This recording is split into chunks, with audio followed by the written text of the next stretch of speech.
श्रीमद् भगवत गीता तीसरा अध्याय। अर्जुन ने पूछा, हे जनार्दन, यदि आपके अनुसार कर्म से बुद्धि श्रेष्ठ है तो केशव मुझे इस घोर कर्म में क्यों लगाते हो? मिले जुले वचनों से आप मेरी बुद्धि को भ्रम में डाल रहे हो। निश्चय करके मुझे एक बात बताइए जिससे मैं कल्याण को प्राप्त हो जाऊं।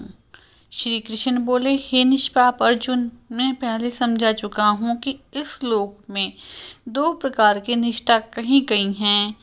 एक तो सांख्य ज्ञान वालों का ज्ञान योग और दूसरा योगियों का कर्म योग।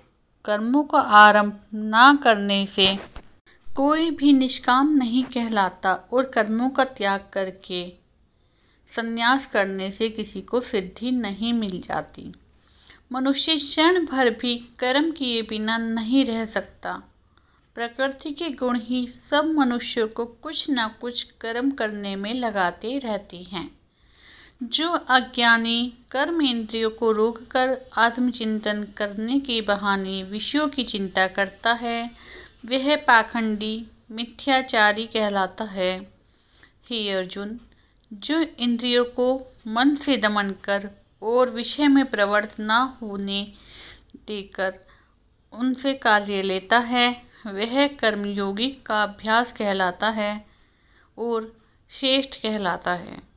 अपने धर्म के अनुसार नियमित कर्म करो, क्योंकि कर्म न करने से कर्म का करना अच्छा होता है। बिना कर्म किए तुम्हारे शरीर का निर्वाह नहीं हो सकता। हे कौन्ते, यज्ञ के निमित्त किए जाने वाले कर्मों को छोड़कर जितने भी कर्म हैं उनके करने से मनुष्य को बंधन होता है। अतएव तुम फल की इच्छा त्याग कर यज्ञ के लिए कर्म करो।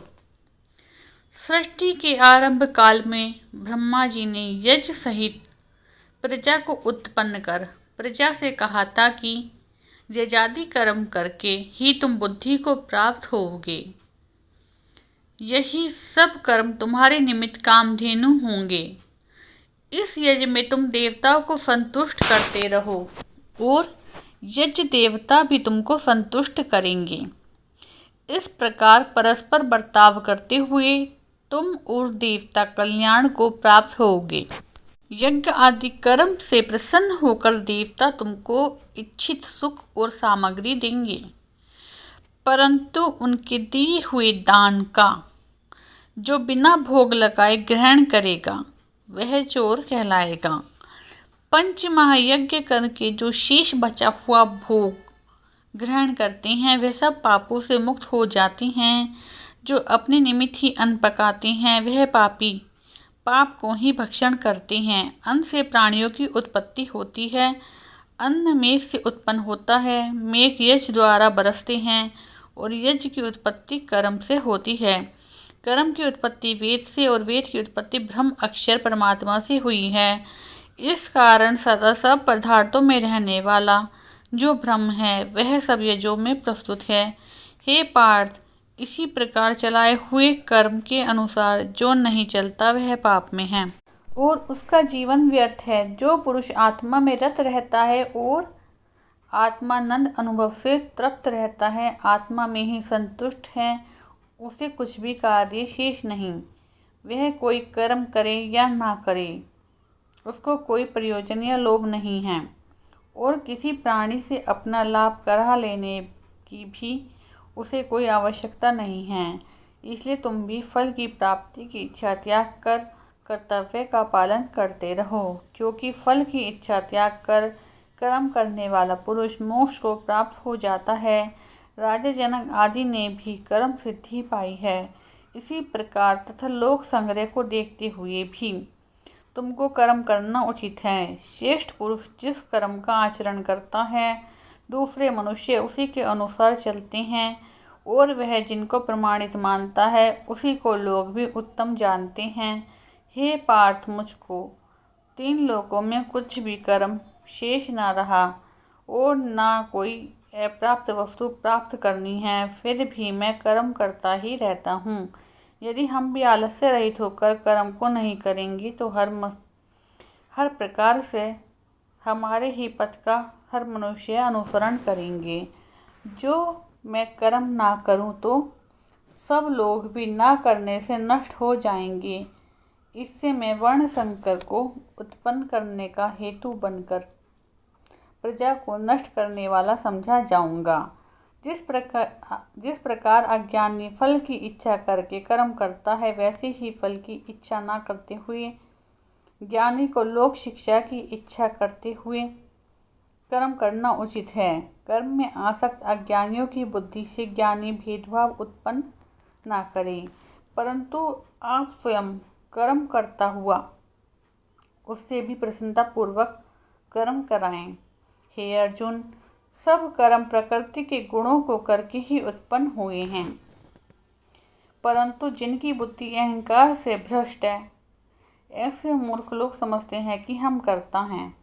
परंतु जो गुण और कर्ता के विभाग का सच्चा तत्व जानता है, वह ज्ञानी पुरुष यह समझकर इसमें आसक्त नहीं होता कि वह गुणों का यह खेल आपस में हो रहा है। प्रकृति के गुणों में भूले हुए मनुष्य गुण और कर्म में आसक्त होते हैं। उन अल्पज्ञ पुरुषों को ज्ञानी पुरुष कर्म योग से चलायमान ना करें। हे अर्जुन, आध्यात्मिक बुद्धि से सब कर्मों को तू मुझे अर्पण कर दे और कर्मफल की आशा त्याग कर संग्राम करो। जो पुरुष श्रद्धापूर्वक मेरे वचनों पर दोष दृष्टि न करके मेरे इस मत के अनुसार आचरण करते हैं, वे लोग भव बंधन से निश्चय मुक्त हो जाते हैं। और जो अज्ञान इस बात पर दोष दृष्टि करते हुए इसको ग्रहण नहीं करते, वे संपूर्ण ज्ञान से रहित हैं, उनको नष्ट हुआ ही जानो। ज्ञानी मनुष्य भी अपनी प्रकृति के अनुसार आचरण करता है। सब जीव मात्र अपने स्वभाव के अनुसार रहते हैं, वहाँ हट करने से क्या होगा। इंद्रिय और इंद्रियां के विषय में प्रीति और द्वेष दोनों ही व्यवस्थित हैं। इन राग द्वेषों के वश में ना होना चाहिए, क्योंकि ये मनुष्य के शत्रु हैं। अपना कठिन धर्म भी उसमें से सहज धर्म से हितकर होता है। स्वधर्म में मरना भी कल्याणकारक है, परंतु अन्य धर्म भयानक हैं।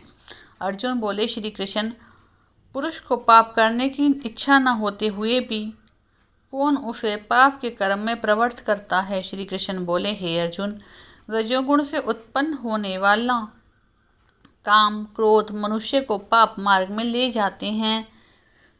इनसे उत्पन्न करने की इच्छा कभी तृप्त नहीं होती।